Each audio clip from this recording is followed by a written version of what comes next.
Hi, this is Scott Garibay, and today we're going to talk about Dungeons and Dragons, and we're going to talk about psychology, and we're going to talk about Ajit George, who is the lead on Journeys into the Radiant Citadel, which is the upcoming book for Dungeons and Dragons. It's a very special book. It features only POC, people of color, black and brown authors, and wow, let's talk about this, because Ajit George said something pretty incredible that I think needs to be broken down and we need to try to understand what he's saying, because it makes sense to me, but I have a super unique view of Dungeons and Dragons, and I think it only makes sense within my perspective.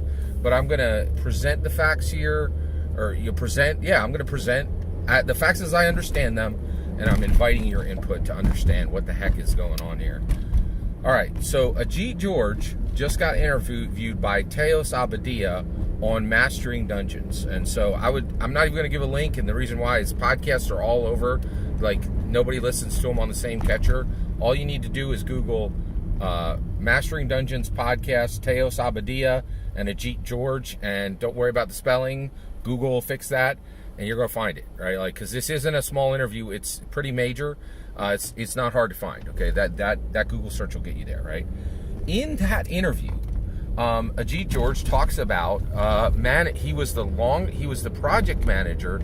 He was the project lead, right? And he served as a long-serving project lead on an entire book for Dungeons and Dragons.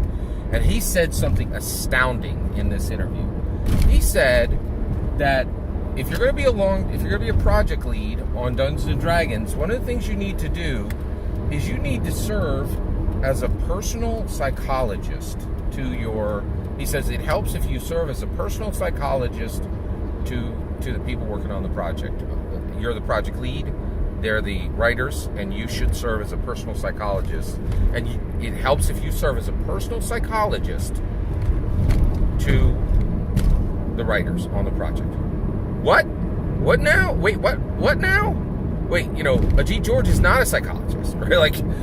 And so this is a pretty astounding statement, like truly astounding statement, right? Because there's just so much packed in here, right? So it's hard to understand. All right, now I'm going to give you my understanding of it, which is incredibly nuanced, and no one on the internet would ever say this but me, because I have a unique view of Dungeons & Dragons.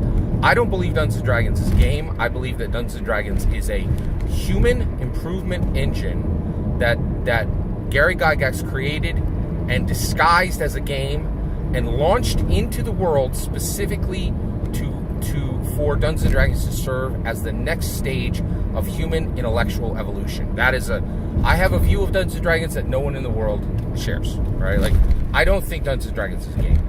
So for me, when you say that you bring somebody to serve as a writer on the next Dungeons & Dragons game book, I fully get why you would need a personal psychologist for that, because the weight of humanity is on your shoulders, right? Literally, the intellectual evolution of humanity is determined by what you put next into Dungeons & Dragons, right? So it makes sense to me, right? But I also understand everybody else's view of Dungeons & Dragons. They're like, oh, it's a game, Scott, right? Which I think is a mockably foolish, outlandish view of Dungeons & Dragons, because things that are attached to Dungeons & Dragons don't even remotely get connected to regular games. Did Candyland have a satanic panic? Like, did people say people are dying because of Candyland? Like, do routinely huge flame wars erupt over Candyland? It's not a game. It's just so outrageously clear, right? And I have to put up with people going, oh, Scott, it's a game, while literally dozens of products like iPhones, Harley Davidsons, Lululemon have become life brands, life paths, literally are very clearly, like, fundamentally merged into the identity of many Americans. By the way, everything I'm saying is American specific. All right, so basically, you have Ajit George saying, oh my gosh, the job of creating a Dungeons and Dragons book is so weighty. Each member will need you to serve as the project lead as being a personal psychologist. What? Like, that is an astounding statement, all right? Because if what I'm saying is true, it makes 100% sense, right? If it's just a game, it makes no sense, right? Because if this is the case, right, and there was so much strain and stress created by having to deliver a Dungeons and Dragons book, right, that you needed a personal psychologist, you needed a person serving as a personal psychologist to each writer, right?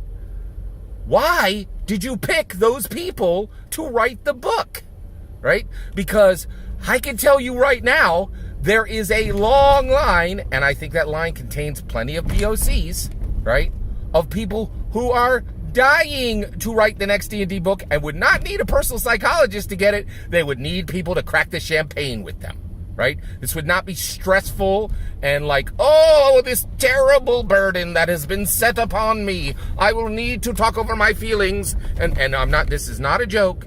He said one of the reasons for this is the people that he was choosing, including himself, have impersonator syndrome, right? Saying, I'm not the right person to finish this, right? And I'm kind of like, well, why did you get these people, right? If they are saying to themselves, I'm not the right person to write a Dungeons & Dragons book, why didn't you go get people who very much believe, and I'm thoroughly convinced you could have found these in the POC community, that you could go and, like, I don't think you would take 10 minutes on Twitter to say, hey, are you a POC and think that you can fully write a Dungeons & Dragons book?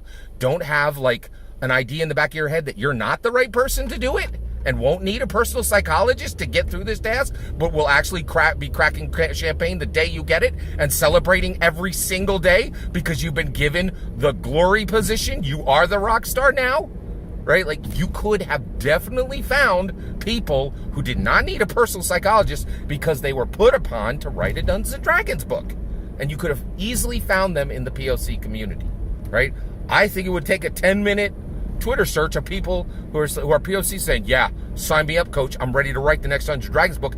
And I'm not going to be whining and crying on your shoulder and asking for a seat at the couch, right? I'm going to do it. I'm going to crush it. I'm ready. Let's go, right? So the question then becomes, okay, if I'm right, and Dungeons & Dragons is absolutely not a game, but it's fully, like a massive manifestation of art and energy and passion and literature and everything we need to progress to the next level of human intellectual evolution, then this makes sense. But if it's a game, it doesn't make sense, right? So what Ajit George said is highly problematic, right? Because it puts into question, why did he choose these people who needed a couch to deal with the burden of writing a D&D game? Why didn't he go get POCs who are like, I am ready. Wait until you see what I produce, right? Not like, oh, I don't know. Am I the right person to, like, you should not have to drag somebody and bring them through the journey of writing a D&D book when there are literally hundreds of people who are begging to write a D&D group book. And I think that still is 100% true, even if you limit it to POCs, right? I do not think it was necessary to go get a group of people with impersonator syndrome, right, to write the next D&D book. I think that might have been an Ajit George, like, exclusive restriction he put on the writers he chose, which, that's my understanding. This is outrageously confusing to me. Unless what I've been saying all along is 100% true, and the thing that I believe is actually 100% true, and always has been, right? Then it all makes sense. But for the rest of y'all world, all y'alls who still think and still are spouting this ridiculous nonsense that Dungeons & Dragons is a game, right? Like, it doesn't make any sense. So if you believe that Dungeons & Dragons is a game, could you please explain to me why on earth Ajit George would feel is necessary to have a project lead who isn't a personal psychologist serve as a personal psychologist for people who have been given the horrible task of writing a Dungeons & Dragons book? It makes no sense. It is very difficult to understand. that's all my take. That's my understanding of what we're talking about. I'd love to hear yours. Let me know in the comments below. Please consider liking and subscribing, and have a wonderful millennium.